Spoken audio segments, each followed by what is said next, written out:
My son, do not despise the Lord's discipline, and do not resent his rebuke. For the Father rebukes those that he loves, like a father in whom the son he delights in. That's Proverbs 3, 11 and 12. And there's a lack of discipline. There's a lack of self-control. There's a lack of accountability in this world. It's a world that wants to make everyone victims. I just heard a story about someone who was waiting on a family, and they have these little virtual machines that double as video games and checkout counters, but they're geolocated to a table. So they are assigned to a table that cannot be moved. Well, this father and mother had two kids, and one kid was playing, the other kid wanted to play. So the father asked, could they take one from another table so that their other son could play, because he was crying about not being able to play. And when he was told no, he said, can I talk to a manager? The manager came over and said the same thing, that no, these are like specific to each table. We're not allowed to move them, yada, yada. I'm sorry. And so they said, okay, we're not eating here then. And they got up and stormed off. And it's a sad thing when an 8-year-old dictates where you're going to eat, because they don't have parents that will discipline them when they are crying about something such as playing a game. Rather than teaching their children to share, you play now, you play a game, and then give it to your brother, then he can play a game. Teaching some kind of accountability, some kind of discipline, some kind of self-control. You just teach them that all you have to do is cry, and then if you don't get your way, you go somewhere else. You defy really reason and rationale. And that's the world we live in. There's no accountability. Nobody faces the consequences of anything, because we're so conditioned to point the finger and blame somebody else for the reason we don't have what we want. And we have this mentality where if we just cry enough, if we blame enough, somebody else will have to pay restitution or give us what we want. And if they don't give us what we want, then we're gonna leave the playground and take our toys with us.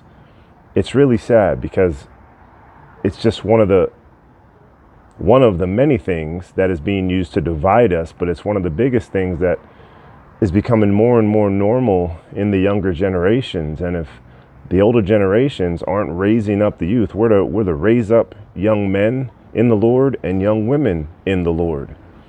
And there's biblical instruction on how to do that. But when we allow their feelings to dictate whatever they want, whenever they want, they are not being raised up in the Lord. They're being raised up in a way that is going to make them lacking any kind of accountability, self-control, or discipline. And it's basically a form of rebellion and lawlessness, not wanting to listen.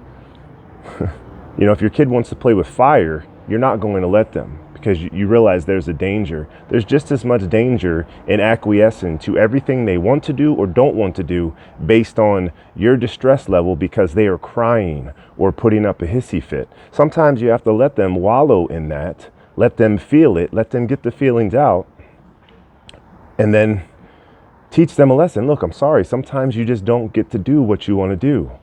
Now, I'm not a parent. I feel like I've been a father figure to some people in my life, but I was a kid and I know what it was like. And I have a twin sister, an older brother, and we had to learn how to share very early. But just from looking at different generations and nephews and cousins, and nieces, and seeing what happens when there's no discipline. The world needs discipline.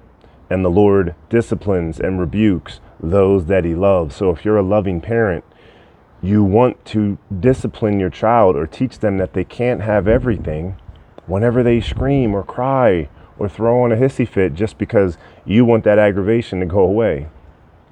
I know we want our kids to be happy. We want everyone around us to be happy. But when you appease based on raw emotion and feelings of kids who don't know what's right and wrong yet, you're setting a very bad standard. And we're seeing that level of lawlessness in the world right now because there's just no accountability, and division is very easy to spread when people can allow their emotions to dictate their decisions. And when their emotional needs aren't met in any given moment, they cry out until somebody, somewhere, or something meets their emotional needs, and then they leave otherwise good situations. I've seen people walk out on jobs because of requests from a boss because, oh, that's not right. And it's the world we live in. So anyway, just highly recommend going through the book of Proverbs if you're not familiar. Lots of great life lessons, but we need to be strong and firm.